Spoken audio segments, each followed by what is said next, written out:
What's up, bitches? Let's talk about crime.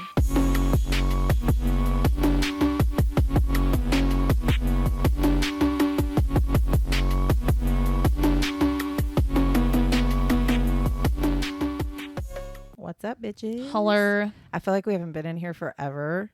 I know, because we recorded like 2 or 3 episodes before leaving for vacation. We recorded 4. We haven't recorded. Okay. This is our first recording since before. This is our first 2025 recording. This is our first 2025 record. This is going to be the first posted 2025 because our last episode was on New Year's Eve. Depending on when you listen to it, though, you could have listened But when to it's it in posted, it's 2025. Anyways, so yeah, we're back from vacation. We did all the things. It was a really good time. We went to the crime museum, and I'm sure we'll talk about this on Fatal Blend too. Yeah, so we went to the crime museum. Yeah, we all geeked out on different things. If you could pick, like, what was your most favorite area? I mean, I don't even know. So not to like spoil it for you guys, but basically what Alcatraz 2 or Alcatraz East is it starts out with like the very first medieval. Yeah, like medieval, and it shows you like real like fucking torture devices. Yeah, it goes through the years all the way to present day. Yes. And then it's like, it's such a big fucking museum and so interactive, which was so cool. So they actually said that it could take like up to 3 hours. Yeah. We were in there for, I swear, like we were in there for first at least of all 4 hours. We had the rest of our family that didn't do the crime museum waiting. They were waiting on us, which we kind of had to like speed run last half. We did. I'm gonna be completely honest though. I think my favorite part is we paid a little bit extra to have some fun. You already know what to talk about. We paid a little bit extra to have like, I mean, it was like $45, but it was like the full package. Okay, like, hold on. You get to you can pay to get into the museum, or you can pay for like the museum and an audio tour, or you can pay for the museum and a maze thing, or like a heist. They called it a heist, or for like $5 extra, you could get all of them. So we obviously opted paid the fucking audio tour and the heist. And what the heist is it's a laser maze, and you can go one of two ways. You can either play it where you try to get through the maze to get like a diamond, down, rolling around on the floor. Yeah, which I am 40 motherfucking 3. I'm not rolling on the ground. I'm just fat, so that's not fucking happening. So there's that. But the other option is you can go in there and try to break as many lasers in as a you minute. can. In a minute. Sierra and her brother decided because you can go up 1 to 2 people. Yeah. So we split up. So it was like kids versus parents. It was. And I was like, they were in there. They went first. We were watching them, and you literally are in this room and you're just trying to break as many lasers as you can. Now pause, because the lady told us what to do. She was like, when the lasers turn on, go. Yeah. Why the fuck? My Y'all brother and I, like 5 literally, seconds. The lasers went on. There. We looked at each other. We looked at the lady, and she goes, "Go!" And we were like, "Except for fuck." Let me just clarify really quick. So did your dad. Yeah, I watched. I was the only one. See, this is why I would not be good. I lie. I would not be good on Survivor, but I feel like I could because I'm fat too, so I'm not trying to be like do none of that shit. Well, so anyway, so my brother and I are going right. We're they're hauling it. Like they're fucking hauling booking it. First of all, you could go multiple times, and him and I both talked about how we should have gone a second time. Like all of us, like we should have gone a second time. No, because it would have we already kind of knew what we were doing. But anyway, so we're hauling ass, right? And as they're hauling, Jay and I are, because again, if you listen to Fatal Blend, Jay is my husband. Jay and I are looking at each other, and I'm like, we're gonna fucking whip their ass. Yeah. So first of all, my parents kind of already got like an idea as to what the fuck they need to do. Yeah. So advantages of being second, right? And because you both have to press like there's like I think 4 buttons on the wall, and it doesn't matter which ones, but you each have to press one to load more lasers. Yeah. So you literally have to like fucking sprint across the room and then hit the button and time it right. Yep. Right. So anyway, so we're going, right? We're fucking hauling ass. I'm out of breath because I'm fucking have not ran like this since college. So I'm fucking hauling ass. My brother is jogging because he's so fucking tall. Yeah. So he's like speed walking. Yeah. Anyways, so it's my parents' turn, right? We're fucking watching. They had, by the way, like 599 lasers they broke. Yeah. And we were like, so we're bitch. We're watching them. First of all, it was a strategic thing, but they were running with their arms up, which was smart. My fucking short ass had to run and jump, even though she told us not to. Well, and your brother would have gotten all the tall ones. Yeah. You didn't have to. So anyway, so we're watching them, right? They're hauling ass, and then all of a sudden, at the end, all of a sudden, we still have the video. Everybody, just so people know, the whole museum can see the video. First of all, we all know I'm a loud fucking person, so I was not quiet when I laughed. Like she could hear my laugh in the room. My young. mom did the forward stumble of death and just fucking ate shit I did. right into the wall. She's got a scrape on her knee. That shit was the Because why?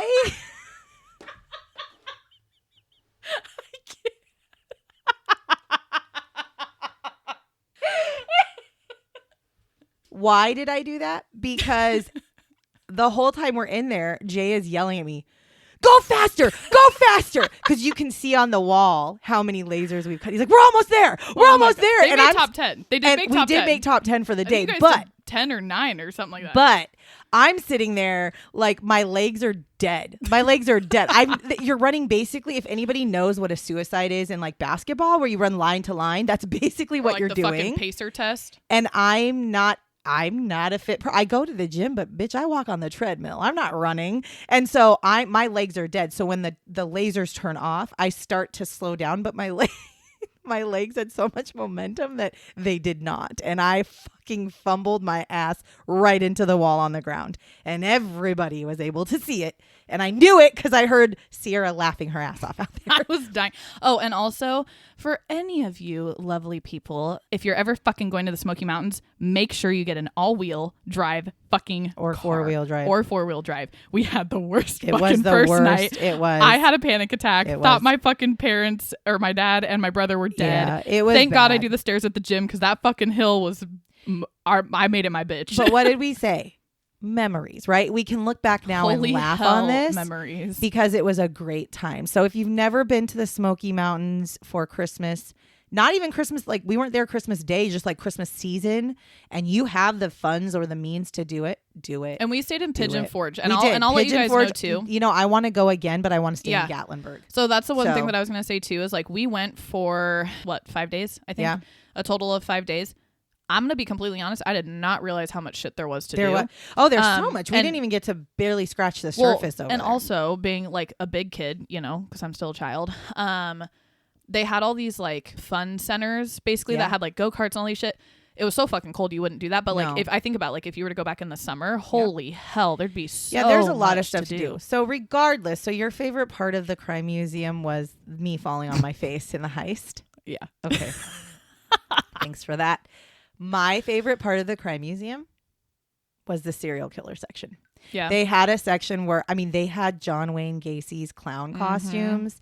They had Manson's shoes and his guitar. They had Dahmer's glasses. They have Ted Bundy's real vehicle. They also have O.J. Simpson's real vehicle.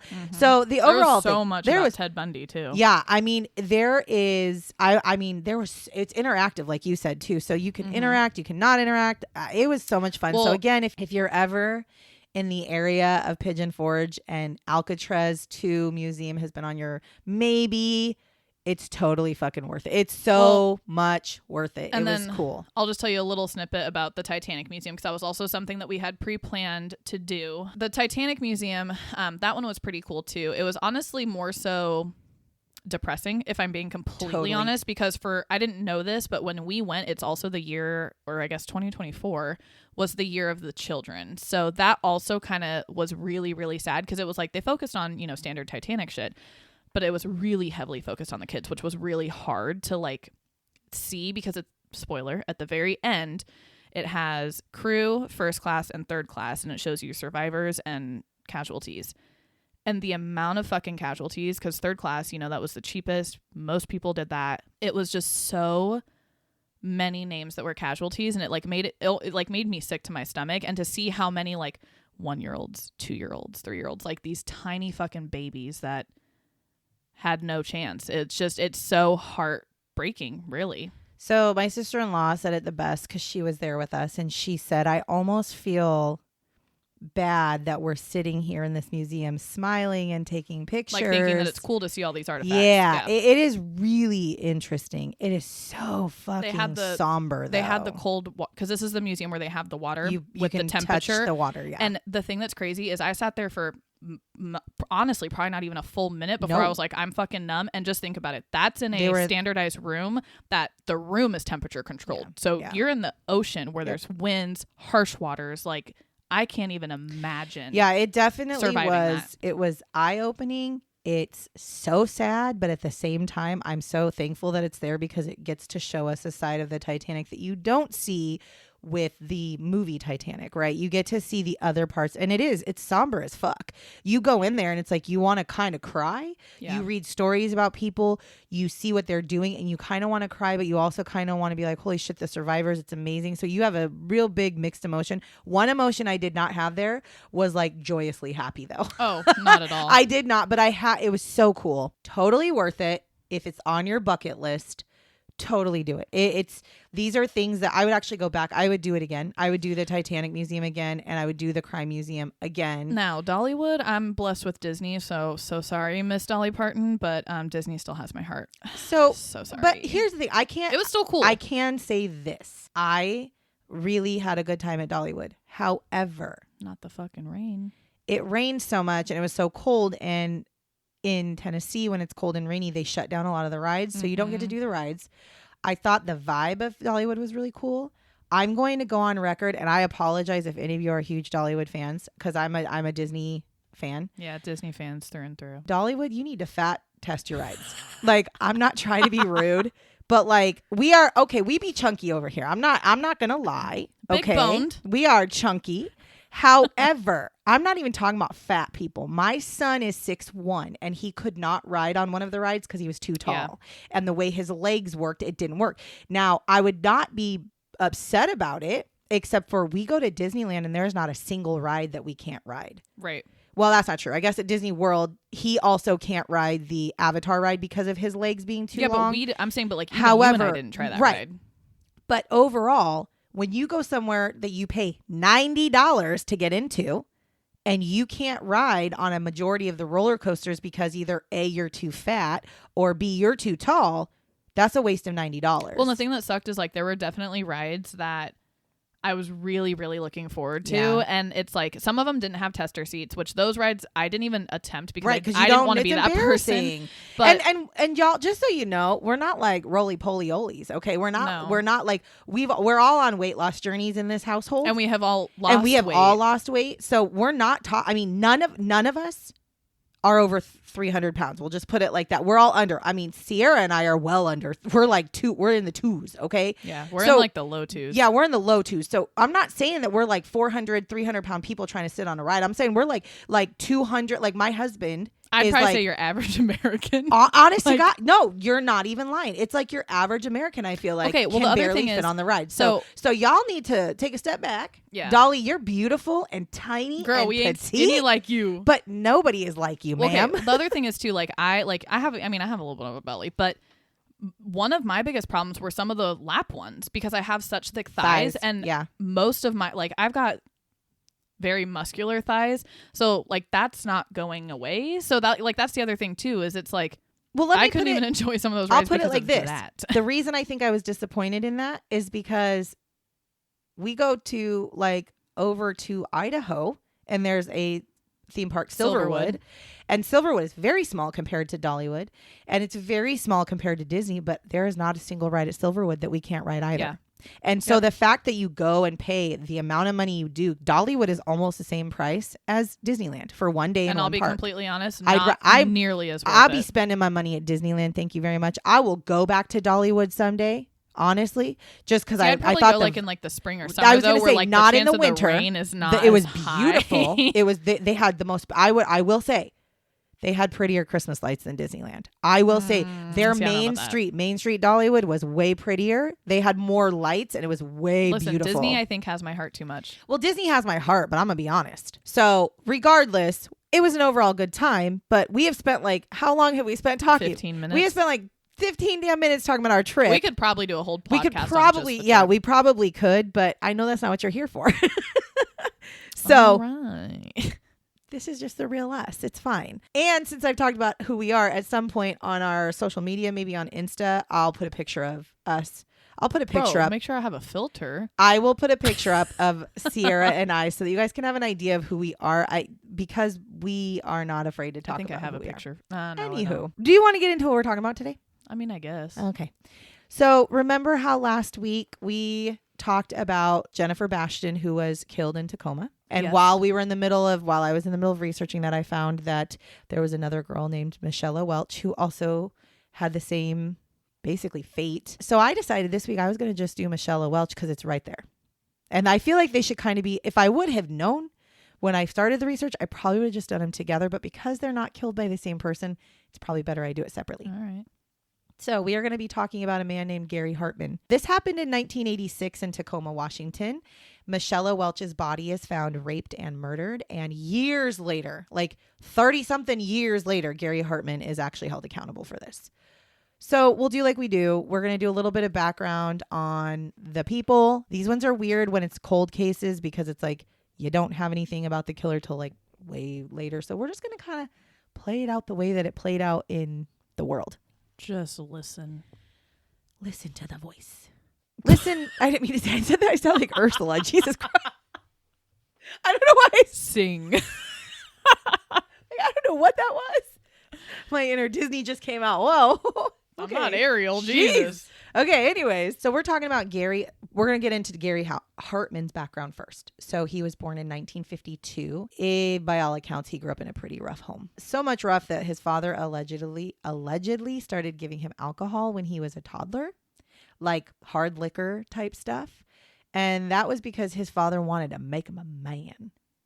Because he's a fucking toddler. So, okay, cool. Yeah, Dude, that's what you guys did to my brother. No wonder why he can't taste alcohol. Never. And then to add to that, his mother actually aided him in becoming addicted to prescription pills too by the time he was 10. So by the time this kid is 10 years old, he's fucked up. He is addicted to prescription pills and he drinks straight up hard liquor. Parents of the year. Yeah. Now, at one point of his life, during this time, he was actually unable to differentiate between the days and sometimes was unable to even know like what he was really doing because he was just fucked up. Like so strung out on everything.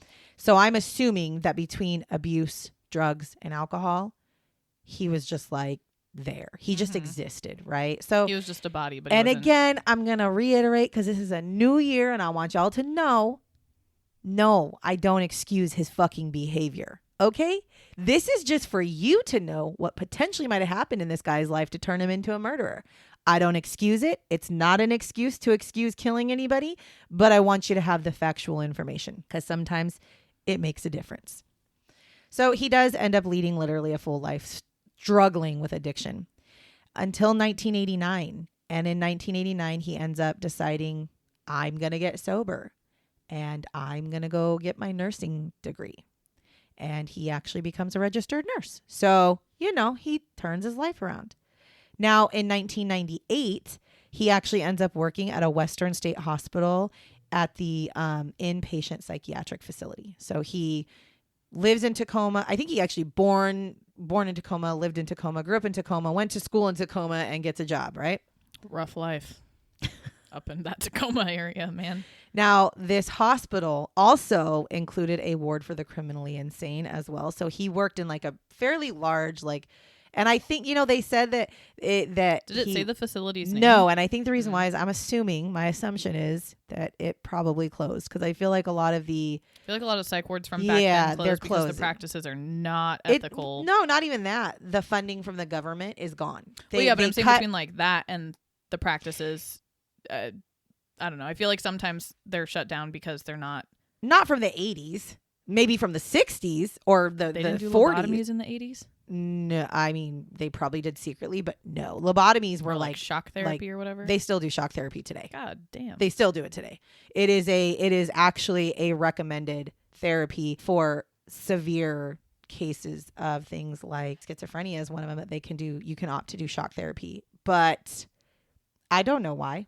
I don't know why they do it. It sounds inhumane, but it has to do with your current electrodes in your brain. If I'm being honest, there is an actual medical scientific reason behind it. They did. Now, maybe that's not how it started, but when I was in school for psychology, we learned about shock therapy. That's how I know that they still do it. It is still something that is practiced nowadays, but it's in most severe cases. Lobotomies are definitely not a thing. The idea behind it was that it could change somebody, and in theory it could, but the way it's done and had been done was detrimental. So no, Well, I'll say it did change them, but It not didn't. necessarily in the Fucking best way. ruined them.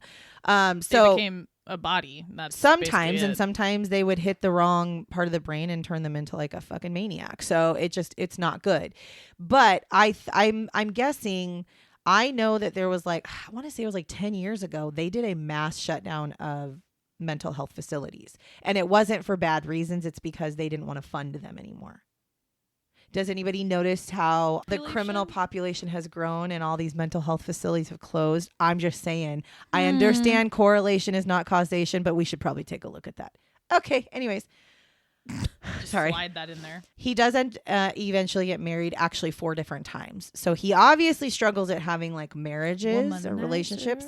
No, I don't know if he was a womanizer. I just don't know if he could maintain a healthy relationship. But he also does father 2 children. As a matter of fact, at the time of his arrest, he was married and had 2 kids with this person. So he obviously was there for a while. So that's a little background on Gary. Good old Gary. Now we're going to do just a smidgen of background on Michelle, because I always feel like in these situations, especially because of her age and stuff, I just want you to know who she was. She was born on June 7th, 1973 to her mother, Barbara Leonard. And she grew up in Tacoma, Washington, and she had 2 younger sisters, Nicole and Angela. Now, she went to school. She was a super bright young girl. She was sweet. She was ready to take on the world. She was extremely innocent. She was like most kids her age. She loved to ride bikes. She explored around her neighborhood, as pretty much every kid in the 70s and 80s would do. She was a beautiful young girl who had a whole life ahead of her, and it was taken from her way too soon in an extremely horrific way. Okay, so keep this in mind. This is part of the reason why his shitty ass background does not excuse his terrible, atrocious behavior. Gary. So on March 26th, 1986, Michelle, Nicole, and Angela head to their local park. Now they call it Puget Park. You know, to be honest, in the other episode, it was a different park, but I think it's the same park with 2 different names, you know, because they were in the same park, both of them, but whatever. This was at 10. I want to say Providence, but no, I know it was Defiance Park or something like Defiance that. Point, something like that. Anyways, whatever. They called it Puget Park. That's what we're going to call it, because that's what the research says. So they do this at 10 a.m. It's just the 3 of them. Now, about an hour after they get to the park, Michelle actually looks to her sisters and wants to know if they want lunch, and they say yeah. So she's like, yeah, okay, I'm going to run home and get our lunch, and I'll bring it back. Now, when she returns to the park, she cannot find her 2 sisters, so she sets up the lunches, leaves her bike, and she goes to look for them. Well, during that time, what happened was the girls actually decided to go to the bathroom that was at the park, so they had run to the bathroom. And when they were gone, that's when Michelle showed up. She doesn't know where her sisters are, so she leaves to go look for them, and they're in the bathroom. I forgot there's no phones at this time. No, so you can't nowadays, text. so you can't right. be like, yo, where you at? Right. So now during this time, she's looking for her 2 sisters. She actually ends up running into a man who is also in the park who like gestures her over to talk to her. And I'm sure she probably went to him and like, have you seen 2 young girls? Like, whatever. Trying to find them. Now, Nicole and Angela, they actually end up back at the park, the area that they're playing at around 1:15 p.m. And when they get there, they see that Michelle's bike is there. They see that their lunches are on the table, but she's not anywhere around. And so they kind of go off and play for a little bit. So they're like, oh, she must have done, so she'll be right back. Well, after a little while, she doesn't come back. Now, there's 2 different versions of this, so I'm going to tell both. One version said that the 2 girls got worried that they can't find their sister, so they actually go home and tell the babysitter, who immediately contacts their mother. However, another story said that Michelle was babysitting her sisters, and so the girls got worried, went home, and called their mother. Because I was just going to say, if they had a babysitter and that part was real, why the fuck are you not with the kids? Well, because she was like 11 or 12 years old, so do I think they had a babysitter? I don't think so. But that I feel there like was you would have one. probably heard more about the babysitter if there maybe, been one. But I don't know. So anyway, regardless, their mom, they call their mom. Somehow their mom gets contacted and they say, we can't find Michelle. We've been at the park since 10 a.m. Our lunch was there. It was like 1 and we haven't seen her since then. So by 3 p.m., the local police have been contacted and they are looking into this disappearance of Michelle. And I don't know if it's the way the world has changed, but I feel like nowadays they always say things like, They have be missing 24 for 24 hours, which is right. fucking bullshit in my opinion. I know that they don't want to waste the like money resources, but like Yeah, but how many you can't times have put a you fucking wasted not wasted resources and find a dead child? Or probably more fucking times. Or more importantly, how do you put a monetary value on somebody's life? Why do we have a monetary value on their life? It's just crazy. I've never understood. I don't understand that either. But they didn't ever. wait. They didn't make her wait, and maybe it was because it was in a park. She was there and then disappeared. So maybe they consider it a little bit different, not like a runaway type I feel like there's situation. also times where they don't make you wait 24 hours. Right. So I feel like I think it was depends the on circumstances because her bike was there, the lunches were there, and like she it looked like a disappeared. potential kidnapping. Right. So they end up coming and they talk with the girls. They are looking at witnesses and they start to search the park. Now, several hours later, they do find 12-year-old Michela's body in a gulch near the park.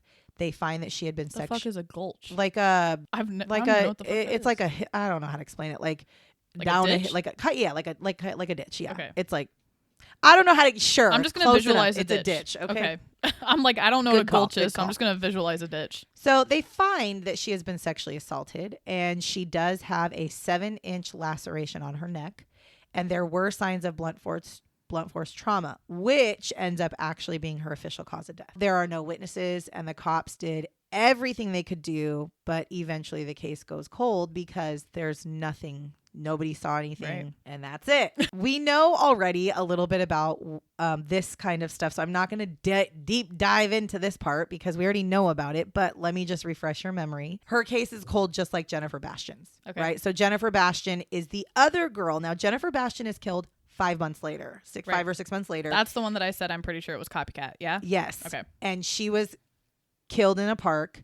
And if you haven't listened to the previous episode, which is episode 17, Robert Washburn, which is the episode before this one, you should listen to it because it'll if you haven't listened to it, you can finish this one, but it'll make a little bit more sense about this one. Yeah, if you go back, you listen to that, because here's what I'm not going to dive into. I'm not going to dive into the cold case detective Lindsay, because I already did a whole dive on Lindsay, but I will just say this much: a woman who became a police officer, became a detective, and got put into the cold case unit, and her name was Lindsay, and she wanted to work on this case because she was 11 years old when this stuff happened, and she lived in Tacoma, and she said it hit very close to home. It was her. Yeah. She said, I remember walking home and being terrified that somebody was going to kidnap me. Yeah, because she was the same age in the same area. Yes, because again, Jennifer Bastian was 11 and Michela is 12. And no, again, promise you it's not the same person, but both girls were sexually assaulted and both girls were murdered. And they were both left in the park. Hence why you should listen to the other one. Hence why, you go and listen to Robert Washburn if you have not. Anyway, so we're going to jump forward to 2006. Now, this is actually when things start to look up for the case. So due to the advancements in DNA, the cold case detectives who were working on this case, they were actually able to send off DNA that was found at the scene in 1986 to look for matches. So the first thing they do is they run it through CODIS, which, if you don't know, CODIS is a combined DNA index system. And what this does is this takes anybody's DNA that's on file from anything, from felonies, from being in prison, from putting your DNA on profile as a teacher, or whatever you want to say.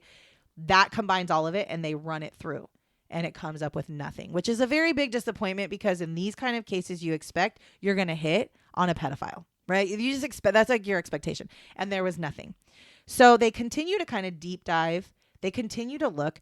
And then it's not until 2018, so this is 12 years later, even more advancements in DNA happen. And they started to now include genealogy websites. And cold case detectives in particular, not just in Washington, but all over the country, are now getting the help of genealogy websites, because so many people have voluntarily given their DNA to these genealogy websites to find out their ancestry. Mm-hmm. And so they are now... I didn't even think about that. I mean, if you're not planning on doing nothing bad, I think you're probably fine. But but that's how it is. Like, I think people who do the DNA websites also don't think about, if they had done something bad in the past, they probably don't think about it coming back to bite them in the ass, right? I will say that the genealogy websites have also been used to find people's lost siblings, fathers, mothers, that kind of stuff. And so it can be very Shout good. out to Jen. It could be a very good use. Yeah. In my personal opinion, I think using genealogy websites to nail down criminals is great. I have no I think it's problem with fucking it. smart. And in my opinion, I have no problem giving my DNA because I'm not. Is that what they did for Brian Koberger? I think so. I think it was a they found genealogy thing. a familial match because that's the thing is now they found his dad's match. Now what they do is when they take, because in 2018 they would take these DNA samples that they would get, and they would be able to find familial. Oh, shit, that was 7 years ago. I know. Oh my god. I know. They would find familial matches. Yeah. So what and they then would link it that and way. then link it that way. In the Robert Washburn case, I think his actually came. I think they actually did his in 2016. But what they did with that genealogy one is they actually created a list of potential suspects based off of the DNA and the genealogy, and people who had similar genealogy. And so, or similar DNA. And so they ended up with the Robert Washburn case. They ended up getting like a suspect list of like 230 people or something. Right. But they were by name, right? Whereas with Gary, with what they did was they took the DNA that they had gotten from the scene, and they went to the genealogy websites, gave them the DNA. They started looking into it, and they worked with that genetics DNA and found familial matches between two different people. So they went from having nobody in CODIS to, oh, hold on. We see that these two people who are brothers, because that's how it normally works. It's always like you get like, okay, well, it's either the father or the son because they have their specific DNA that matches it, right? So they say there's these two brothers, and this specific sample of DNA you gave us is a match to either one of them because they both have, there's not enough DNA to be able to go, yep, it's 100% match this person, but it's enough to say it's one of these two people. We just can't tell you who because the DNA sample you have literally looks like them, right? So that's great. That's great. So what do the officers do? They're like, cool, then let's just fucking surveil both of them. I want to surveil them. Let's find out who these guys are. Let's watch them. Let's see what they're doing. So they do. And they end up following Gary one day that when he's going out to lunch with his coworker. Now, the detective follows him into like a fast food restaurant, and he sits like a couple of seats away. He's watching Gary eat his food, talk to his coworker, yada yada, and he ends up wiping his mouth with napkins. And he watches him, and he takes the napkins and he puts them into the bag that his food came in. That was his food, not his coworkers. And then they're still sitting there talking. Well, an employee at the restaurant walked up and was like, oh, can I clear your garbage? And they said, oh, sure, thanks. So the employee grabs the bag and the garbage and starts to walk off. And the detective goes, excuse me, ma'am.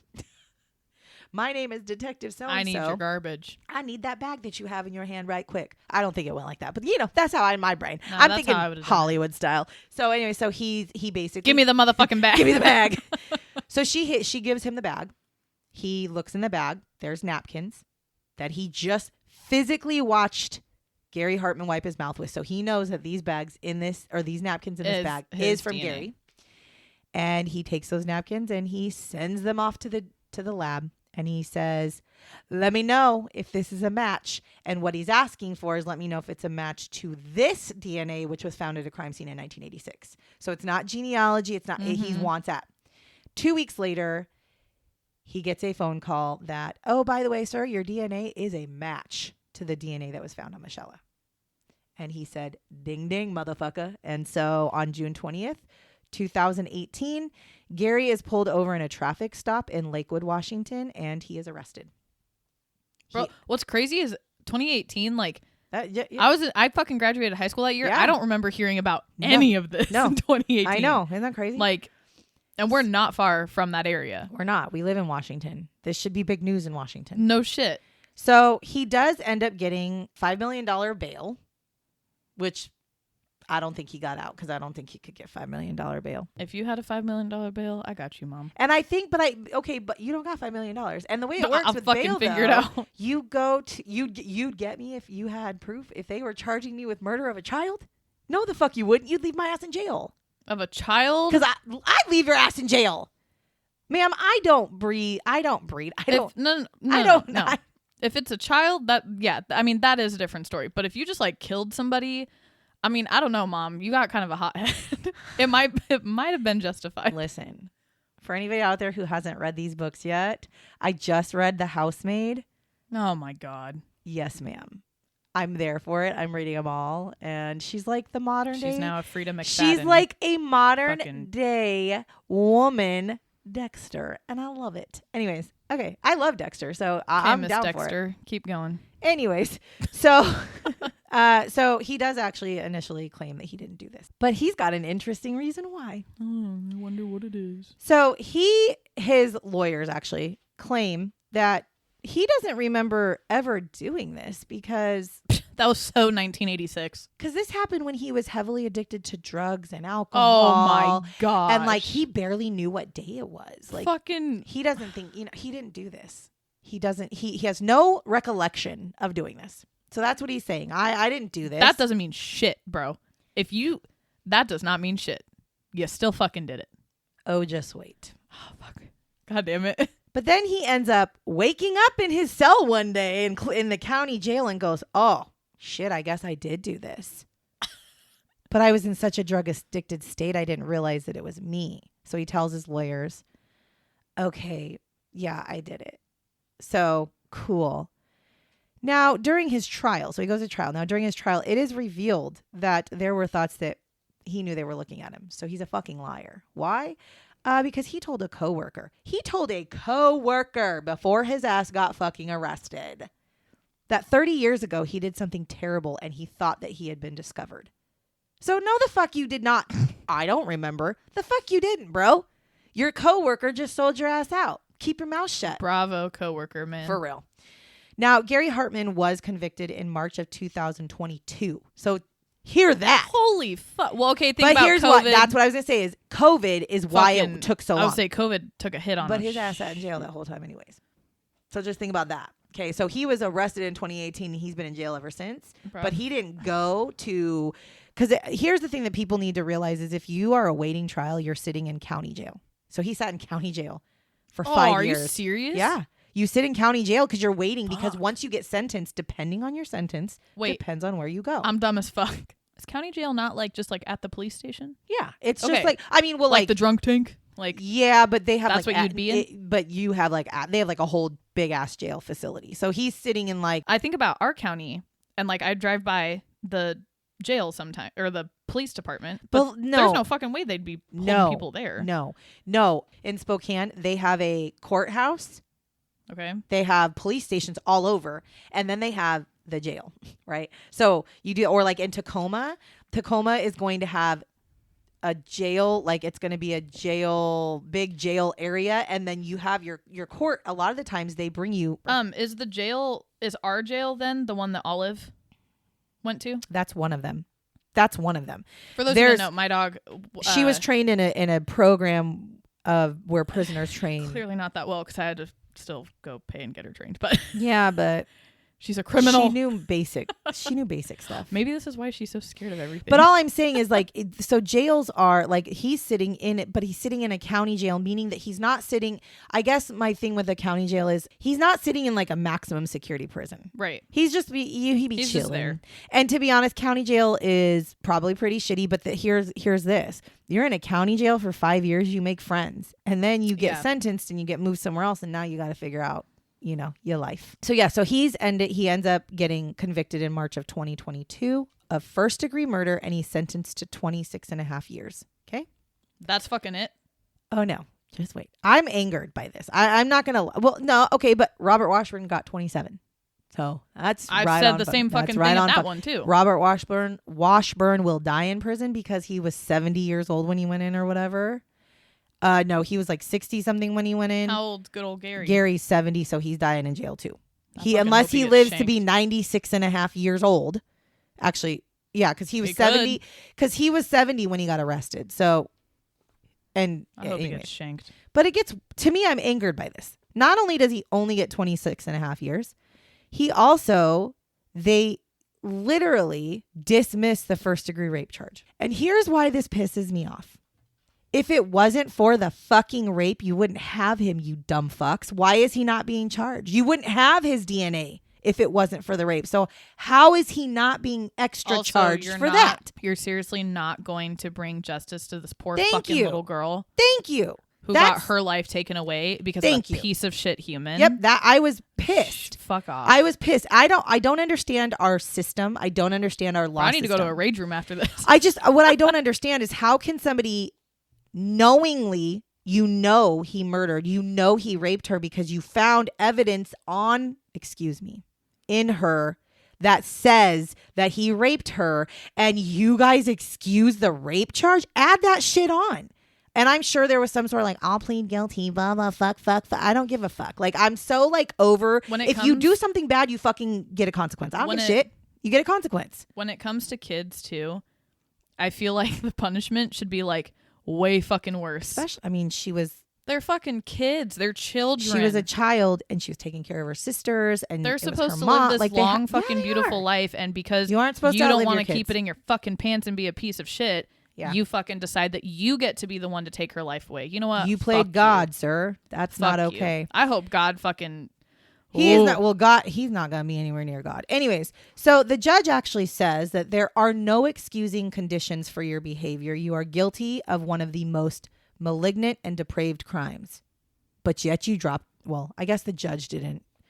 However, his lawyers worked it out. He didn't get the rape charge. But regardless... I'm sure there was some sort of fucking plea deal. Oh, I'm sure. So, and I agree. It shouldn't even be a fucking option. It shouldn't. So I agree. In this case. I agree with the judge. He, again, like I said in the beginning, I don't care what your childhood was. I don't give a shit. I don't care if you were beaten with a rubber hose every day. I could just imagine a fucking rubber hose. All I keep thinking of is Christmas Vacation. He says, I'll beat you with a rubber. Okay, if any of you did get beat with a rubber hose, I'm sorry, but that fucking visual is just like... I didn't... Anyways, I don't care if you were beat every day.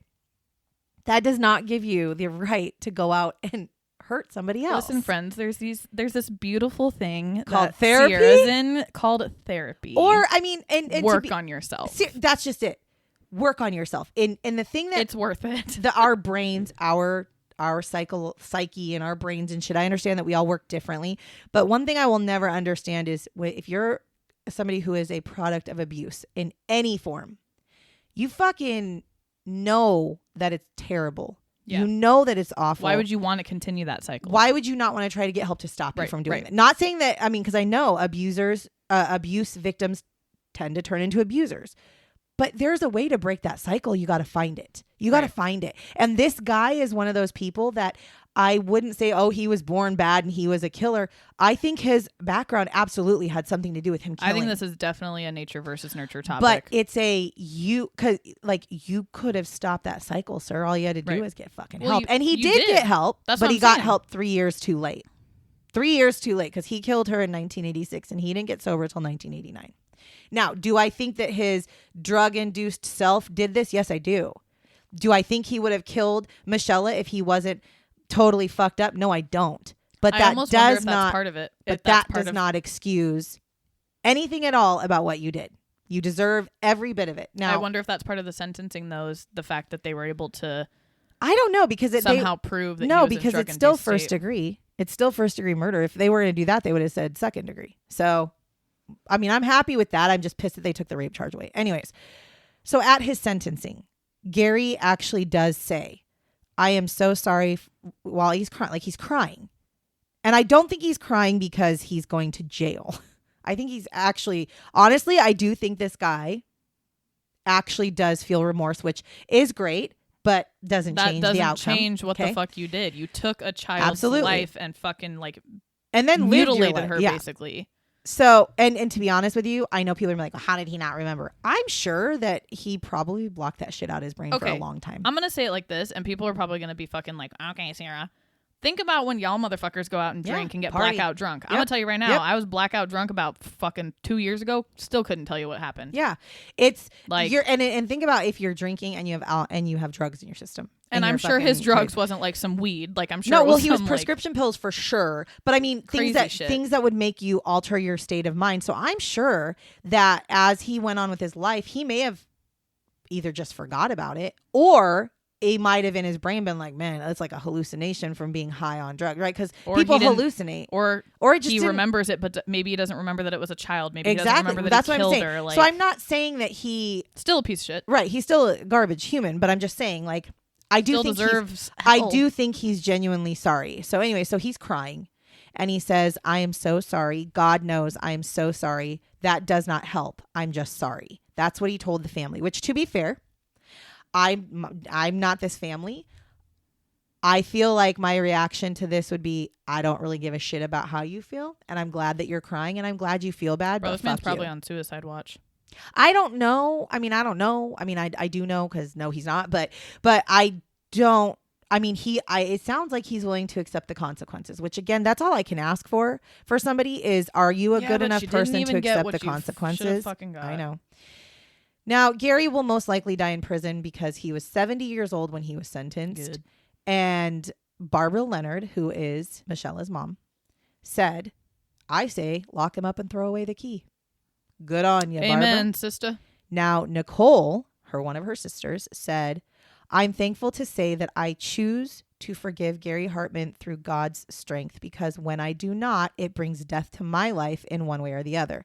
Now, Nicole, I applaud you. I with was just gonna say you are a everything that- humble you are fucking a person. fucking strong Because individual. I because definitely would not be that I way. couldn't. I want fucking revenge. I would too. So, by the way, Nicole, you're a very good person, and I love you. Don't even know you, but love you. I 'cause, think oh you're my gosh. fabulous. Angela, her other sister, said to him, or because they were allowed to give like victim statements. Part of what she said was, and I ask that you rely on God because he is the only one that can forgive and give you rest. And Angela, that's correct, because when Mr. Gary Hartman dies, he's got to go make his amends with God, and I don't know. Think God God's looks gonna be kindly like, on go people. downstairs, motherfucker. I don't think. I mean, I don't know. But I don't know. I don't know. I haven't died, so I don't know. But I just kind of want to feel like God is going to be like, yeah, your shit was just too bad. But probably not, because it's God and it's different. Now, Gary Hartman is currently still alive, and he is being housed in Airway Heights Correction Center in Airway Heights, Washington. Do you want to far know is that why from this here? shit pisses me off? That's in Spokane. Guess who else is in Airway Heights? Oh, Fucking that's Robert right. Washburn. That's why you put right. them motherfuckers together? I forgot about that. Yeah, why do you put them together? Now, there's a billion other fucking places you could have sent him. He's serving first degree murder. Why is he not at Walla Walla State Penitentiary, which is a maximum security prison? Do you know Airway Heights is like a medium security prison? So why are these two men who've killed two girls 5 months apart from each other, same fucking way, found literally a year apart from each other in the same damn facility? And when I told this story to your dad, he said, maybe they're pen pals or cellmates. No shit. And I'm just like, but that's what I'm talking Nah. about. No, never mind. I'm not going to say that. Like- I can't say that on the podcast. But that's what I'm saying is that angers me almost more than everything else, because it's like, hold on. So you're going to take these two guys who, Robert Washburn, again, if you haven't listened, you got to go listen to it.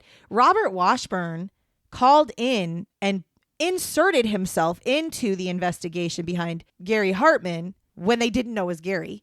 But Robert Washburn called the cops right after Michelle had died and after her body was found, and said that he saw a guy that matched the description of who, or he saw the guy who would have been her killer.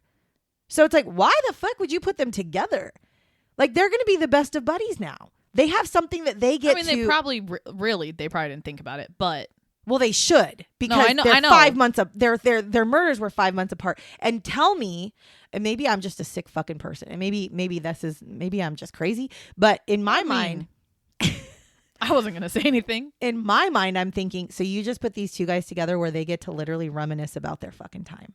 regardless of how both of them say that they are so sorry. Well, actually, that's a lie. Robert Washburn never said he was sorry, but I was gonna say I'd almost they believe both, a remorse from good old Gary than fucking Robert Washburn doesn't say piece of shit. shit He hasn't Robert. said shit. But I'm sitting here going, so you put Robert Washburn and Gary together, they meet each other, and they get to tell each other why they're in prison, and they realize that they're connected. Are you fucking playing with me? I'm telling right you, now? Robert's gonna be like, you were my idol. I agree with you. I do. I'm There's telling a you, it was big, fucking copycat. There's no fucking way it was. There's just, I It's don't just even too know weird. how it would be possible if it wasn't a fucking copycat. Like, Yeah. I just, And again, we're talking about Robert listen, Washburn. Detective Sierra over here, man. You gotta I'm go fucking back. solving these bitches. Yeah, you got to go back and listen to Robert Washburn to know exactly what we're talking about. But anyways, that is the story of Gary Hartman. And I just felt we needed to do that because we had just done Jennifer Bastian. And I didn't put this in my notes, but I will reiterate their murders, these two young girls' murders, actually ended up doing and turning into something good. Their moms banded together with the state of Washington and helped in 2019 pass a law that helps expand DNA collection. And it makes it to where DNA collection has to be immediately looked at. So if you are somebody who is charged with even just like the most minute sexual assault, not rape, you'll have to give your DNA and it will be on file forever in CODIS.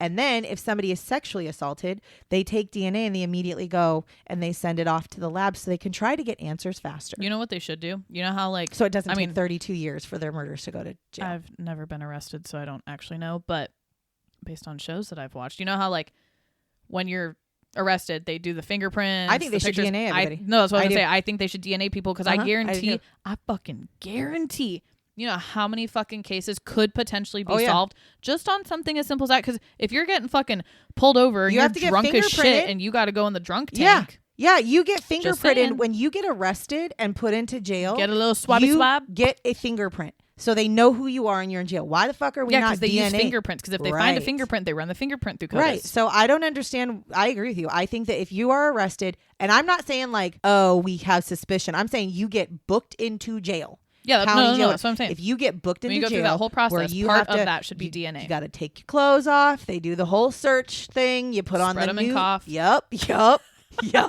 Bend over, all the things, and then you put on your prison clothes, and then they fingerprint you. They need to swab your motherfucking mouth too. And then this way, that shit just all goes into a file. And then if you're connected to any past cases, just gonna now say. you can be brought up on charges for those because But guess I'm what? tired of the crime being the way it is. But even if it's not that, even if it's not you directly linked to it, Familial. Use Boom. it for genealogy, baby. Like we have so again, many resources. you know how many fucking cases Yep. could possibly... Yep. Oh, we let's have just say, so like the John Bonet one. DNA evidence puts people away in jail, and I totally think that 32 years is way too long to have to wait to watch your To your have daughter's justice. murderer go to jail. And I am appreciative because those women took their tragedy and they're trying to help other people. So Yep. bravo to all of you, because all of you involved in both of these cases are pretty phenomenal ladies, because I don't think I'd be it. I don't think Well, I yeah, could we do all know this. how I feel. My thought is whatever crime you did to however many victims you did, you should get that 10 times over. So if it means you like kill somebody, you should get to that point of dying and then be fucking resuscitated and have that shit happen all fucking over again, because I'm that fucking heartless of a person. Yeah, I raised you right. Eye for an eye. Anywho, Fucking that's it. assholes. This is a longer episode because we talked about all of our stuff. But anyways, if you like what you hear, if you like the Crime Bitches podcast, follow us on all the things. If you like my mom's voice. If you like to hear my voice on a weekly basis, follow us on all of our socials. Click the follow button on whatever you're listening to us on. And that is where we're going to end it now. So this is the part where I'm going to say, catch you on the flip side, bitches. Bye, bitches.